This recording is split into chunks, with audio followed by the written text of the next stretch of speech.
अस्सलाम वालेकुम, मैं हूं इरफान सबोर। दोस्तों, पाकिस्तानी सियासत बिलखुसूस पाकिस्तान तहरीके इंसाफ में एक नई ग्रेट गेम स्टार्ट हो चुकी है।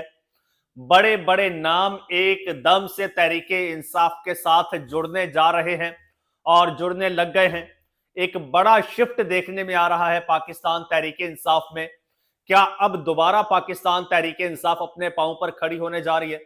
क्या इमरान खान साहब की रिहाई होने जा रही है, या फिर पाकिस्तान तहरीके इंसाफ का सफर वहीं से शुरू होगा जहां पर रुका था? क्योंकि वही नाम पाकिस्तान तहरीके इंसाफ के साथ जुड़ रहे हैं। आज एक बड़ा मोमेंट कह लीजिए या एक बड़ी हैपनिंग कह लीजिए हुई है। नायब कप्तान की रिहाई की बातें चल पड़ी हैं। क्या नायब कप्तान इस वक्त रिहा हो गया है और कप्तान रिहा होने जा रहा है? इस हवाले से डिटेल आपको बताऊंगा आखिर होने क्या जा रहा है। एक एक चीज हम डिस्कस करेंगे, लेकिन उससे पहले नए आने वाले दोस्तों से गुजारिश है कि ये चैनल आपका अपना है। अगर अभी तक इसको सब्सक्राइब नहीं किया तो सब्सक्राइब जरूर कर लीजिए और बेल आइकन पर क्लिक कर दीजिए ताकि हर नई आने वाली वीडियो टाइमली आपको मौसूल हो जाए। दोस्तों, 9 मई 2023 को जब पाकिस्तान तहरीके इंसाफ के खिलाफ एक क्रैकडाउन स्टार्ट हुआ तो बड़े बड़े नाम पाकिस्तान तहरीके इंसाफ को छोड़ गए। वो लोग भी पाकिस्तान तहरीके इंसाफ को छोड़ गए जो अडयाला के गाने गाते थे, तराने गाते थे। वो लोग भी पाकिस्तान तहरीके इंसाफ को छोड़ गए जो कहते थे कि तहरीके इंसाफ छुड़वानी है तो हमें यहां गोली मारो। सबसे पहले उन्हीं लोगों ने दौड़ लगाई और सबसे पहले दौड़ने वाले आज एक बार फिर पाकिस्तान तहरीके इंसाफ के झंडे तले जमा होना शुरू हो गए हैं। पाकिस्तान तहरीके इंसाफ के वाइस कैप्टन हैं शाह महमूद कुरैशी। वो कोट लखपत जेल में कैद भी हैं और वो अलील भी हैं। अब खबर आती है कि जी उनको कोई किडनी का इशू है और उनको पीकेएलआई लाहौर में शिफ्ट कर दिया गया है। वहां पर वो जेर इलाज हैं और वो 28 अक्टूबर से वहां पर जेर इलाज हैं।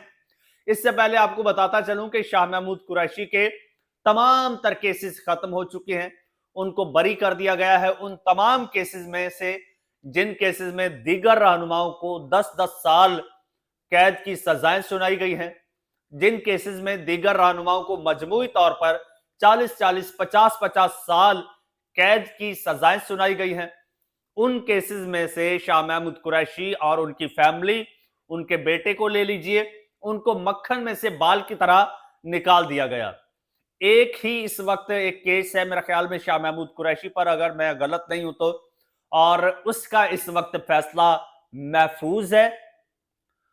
उस केस का वो सारी समातें वगैरह हो चुकी हैं, वो पूरा प्रोसीजर हो चुका है और वो केस जो है उसका फैसला महफूज है। वो किसी भी वक्त सुनाया जा सकता है और गुज़श्ता काफी लंबे अरसे से वो फैसला महफूज है। वही एक आखिरी केस उन पर बचा है, उसके अलावा तमाम केसेस में शाह महमूद कुरैशी साहब बरी हो चुके हैं। और अब शाह महमूद कुरैशी साहब एकदम से जाते हैं वहां पर Pakistan kidney and liver transplant centre. वहां पर वो एडमिटेड हैं और कहा जा रहा है कि जी उनके गुर्दे में पथरी है, शायद उनकी कोई सर्जरी वगैरह हो। वहां पर आज कुछ लोग जाते हैं और शाह महमूद कुरैशी से मिलते हैं। अब वो कौन लोग हैं? 2-3 लोग हैं, पाकिस्तान तहरीके इंसाफ के साबका लोग हैं जो शाह महमूद कुरैशी से मिलते हैं और मिलकर कोई नई मूवमेंट चलाने की बातें होती हैं। Senior vice chairman Shah Mahmood Qureshi, जिन्हें जेल से लाहौर में Pakistan kidney and liver transplant institute में चेकअप के लिए लाया गया था और वहां पर उनको एडमिट किया गया। वहां पर मुलाकात करने वालों में जी साबिक गवर्नर सिंध हैं इमरान इस्माइल, जो कि पार्टी छोड़ चुके थे, फवाद चौधरी हैं और मौलवी महमूद शामिल हैं। इसके अलावा आपके सेक्रेटरी जनरल पाकिस्तान तहरीके इंसाफ, साबका सेक्रेटरी जनरल असद उमर, उनका भी कोई एक वीडियो पैगाम आया है और वो भी एकदम से एक्टिव हो गए हैं। उन्होंने शेख वकास अकरम पर बड़ी कड़ी तनकीद की है कि जो आपकी स्ट्रेटेजी है कि आप इस्लामाबाद में लोगों को ले जाओ, पीटीआई के वर्कर्स को ले जाओ और गोलियों के आगे खड़े कर दो, कम से कम मेरी ये स्ट्रेटेजी नहीं है। तो ये लोग एकदम से एक्टिव हो गए हैं और ये शाह महमूद कुरैशी साहब से मिले हैं। और खबरें ये आ रही हैं कि अब ये एक अलग से ब्लॉक बन रहा है उन तमाम लोगों का जो पाकिस्तान तहरीक इंसाफ छोड़ चुके हैं। जो जब मुश्किल आई पाकिस्तान तहरीक इंसाफ पर, आज फवाद चौधरी कह रहे हैं कि जी हमें ठुड्डे मार के निकाला गया। आपको जनाब ठुड्डे मार के नहीं निकाला गया था, अगर आपको याद हो तो आप खुद जो है आप डर के मारे पाकिस्तान तहरीक इंसाफ छोड़ गए थे। इस आपके अलावा जो है वो असद उमर छोड़ गए थे, इमरान इस्माइल है, और जितने भी लोग थे ये जो मौलवी साहब हैं ये छोड़ गए थे पाकिस्तान तहरीक इंसाफ। और अब जो है वैसे तो ये लोग शाह महमूद कुरैशी साहब से वैसे आपको बताता चलूं पहले भी मिले थे और उन्होंने कहा था कि इमरान खान साहब जेल में हैं, कुरैशी साहब हम सब लोग मिलकर कम से कम हम ओपोजिशन करते हैं और हम सब मिलकर इमरान खान साहब को, मतलब इमरान खान साहब को माइनस करके हम पार्टी को लेकर चलते हैं, कम से कम पार्टी फाल रहेगी। तो तब शाह महमूद कुरैशी इस पर नहीं माने थे, इमरान खान साहब तक भी ये बातें पहुंची। तब आपको बताता चलूं कि तब असद उमर ने पार्टी नहीं छोड़ी थी, तो तब इमरान खान साहब ने कहा था कि असद उमर तो पार्टी छोड़ सकता है, शाह महमूद कुरैशी मैं उसके हवाले से कॉन्फिडेंट हूं कि वो पार्टी नहीं छोड़ेगा। अच्छा, तब भी ये फवाद चौधरी लोग जो हैं वो शाह महमूद कुरैशी से पहले भी मिले थे, पहले भी उन्होंने ये मशवरा दिया था कि हम कोई अलग से ब्लॉक बनाते हैं, माइनस इमरान ब्लॉक। अब फिर ये मिले हैं और अब ये सवाल है मेरा कि वैसे तो आप किसी की मुलाकात नहीं होने देते, यही फवाद चौधरी है इसकी इमरान खान से मुलाकात नहीं होने देते, ये लोग कहीं जाते नहीं, इमरान खान की तरफ तो जाते नहीं है। क्या इमरान इस्माइल ने आज तक इमरान खान से मिलने की कोई कोशिश की है? क्या किसी और रहनुमा ने, फवाद चौधरी ने, किसी और ने? हाँ, फवाद चौधरी के केसेस थे तो अडयाला जेल में जाता है तो इमरान खान से मुलाकात हो जाती है। कभी इन लोगों ने कोई ऐसी कोशिश की है, कभी ख्वाहिश का इजहार ही किया हो कि हम इमरान खान से मिलना चाहते हैं? नहीं, शाह महमूद कुरैशी से मिले हैं और अब ये खबरें गर्म हैं कि जनाब ये कोई अलग से एक ब्लॉक बनाने जा रहे हैं।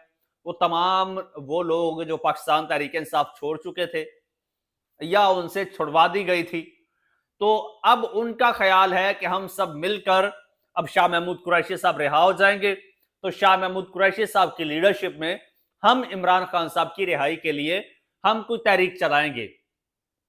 लेकिन मेरा नहीं ख्याल कि शाह महमूद कुरैशी हो या फवाद चौधरी हो या फिर असद उमर हो, इनके पीछे 1 दर्जन लोग भी जो है वो इस तहरीक में शामिल हो नहीं होंगे अनटिल अनलेस इमरान खान साहब खुद इनको नॉमिनेट ना करें, खुद इमरान खान साहब ये इंस्ट्रक्शंस ना दें और अपनी फैमिली के जरिए कि जी ठीक है मैं इनको इख्तियार देता हूं, कुरैशी साहब को या चौधरी साहब को या इमरान इस्माइल को, कि ठीक है आप लोग कोई मुज़ाकरात करें या कोई मूवमेंट चलाएं।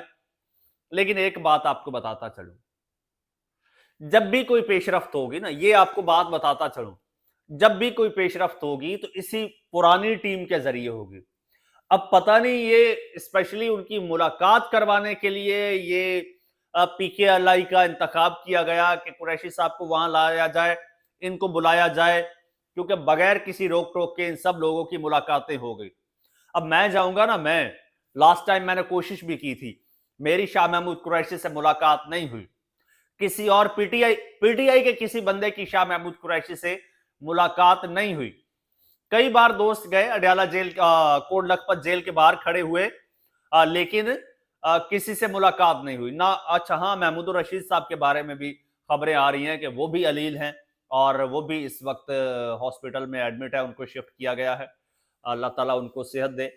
एजाज चौधरी की सेहत के हवाले से खबरें आ रही हैं, उसके अलावा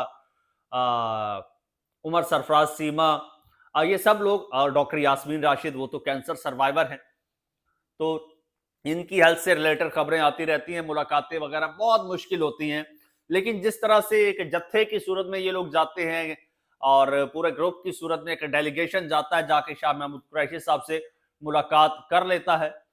अच्छा, कुरैशी साहब की जानिब से अभी तक ऐसा कोई बयान नहीं आया कि हम कोई तहरीक चलाने जा रहे हैं या उनकी रिहाई के हवाले से।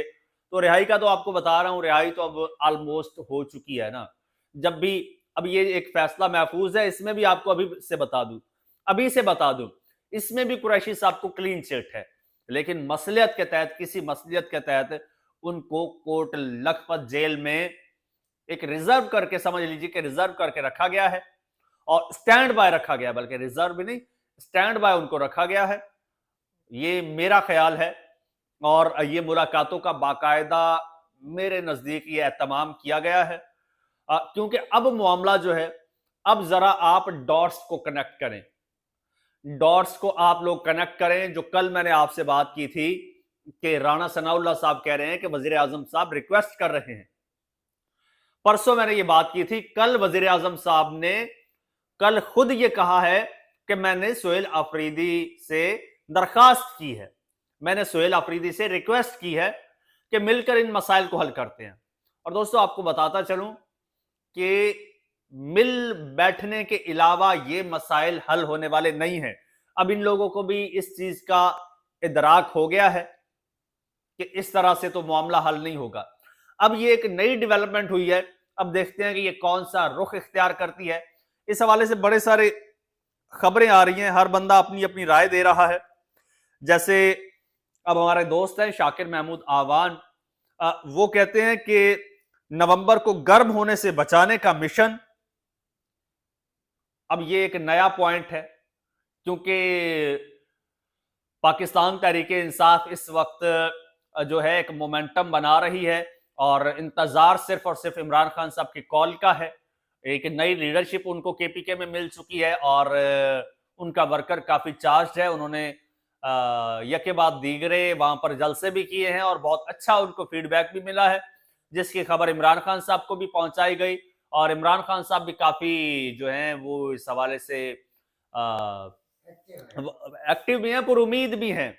वो पुरुमीद हैं कि हाँ मेरा वर्कर आज भी इंटैक्ट है और आज भी मेरा वर्कर जो है वो उसी तरह से मोटिवेटेड भी है और कंसर्न भी है। तो ये एक मोमेंटम बन रहा है। इंतजार सिर्फ इमरान खान साहब की कॉल का है, इमरान खान साहब कॉल दें तो हम लोग कोई तहरीक चलाएं, कोई मार्च वार्च। तो शाकिर महमूद कहते हैं कि नवंबर को गर्म होने से बचाने का यह मिशन है कि फवाद चौधरी, मौलवी महमूद और इमरान इस्माइल की पीकेएलआई में जेर इलाज शाह महमूद कुरैशी से मुलाकात हुई है। लेकिन अजमल जामी साहब हैं, वो कहते हैं कि nothing special in this episode. Honestly वो कहते हैं ऐसा कुछ नहीं होने वाला, ये वैसे ही कोशिश अपने तौर पे कर रहे हैं, कोई इसका वो लुबे लुबाब नहीं निकलेगा। अब देखते हैं, ये तो पहली मुलाकात थी, अब इस पे मजीद कोई प्रोग्रेस होती है या ये मुलाकात महज मुलाकात ही रहती है, ये टोटली कयास आराइयां हैं। क्योंकि सोशल मीडिया का दौर है, आपको पता है, हर बंदा यहां पर तज्जियाकार है, हर बंदा पॉलिटिकल एनालिस्ट है, हर बंदा अपने अपने हिसाब से उसका मतलब निकाल रहा है। लेकिन जो एग्जैक्ट सिचुएशन होगी इंशाअल्लाह हम कोशिश करेंगे कि वो आपके साथ शेयर करें। हम इस पर मुकम्मल तौर पर नजर रखे हुए हैं। चैनल आपका अपना अगर अभी तक सब्सक्राइब नहीं किया तो सब्सक्राइब कर लीजिए, बेल आइकन पर क्लिक कर दीजिए और मुझे इजाजत दीजिए। अल्लाह हाफिज।